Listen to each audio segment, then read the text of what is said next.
Warm regards and welcome to Neurovation News, giving you the inside scoop on neurofeedback, the top tier mental health treatment that almost no one has ever heard of. Today I want to talk about ADHD. In particular, I want to talk about the problem with the diagnosis of ADHD. Most of us professionals recognize that the diagnostic category of ADHD is far from sufficient in terms of allowing us to provide adequate treatment. In fact, I consider attention deficit hyperactivity disorder to be like the emperor's new clothes of the DSM. Now, this is not to say that the symptoms don't exist. They do. They're very significant symptoms, including things like executive function and impulse control problems, hyperactivity, attention and focus problems.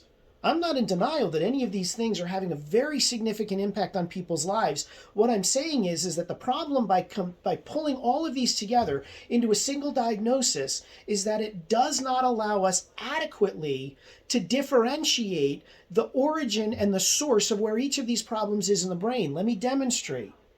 So if the issue is executive function, in many cases, the source of the executive function problem is going to be in the prefrontal lobes of the frontal lobe of your brain.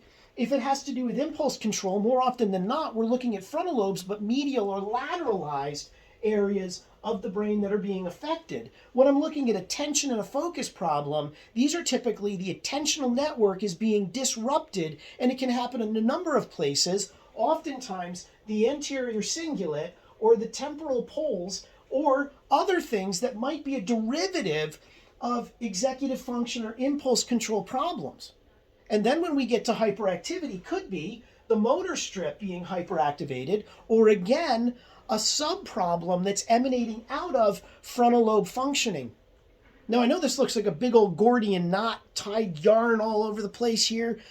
The good news I want to tell you is that we don't have to rely upon the diagnosis itself in order to figure out how to treat you. With a very simple neuroanalysis, this is non-invasive, very simple, painless, quick and easy, we can actually figure out exactly where it is that your symptoms are coming from and make sense of what it is that you're struggling with. And the even better news is that with neurofeedback, once I know where the dysregulations are occurring, we can now program the computer to train your brain towards the resolution of those symptoms. See, great analysis work results in great outcomes. Want to know more? Just follow the link.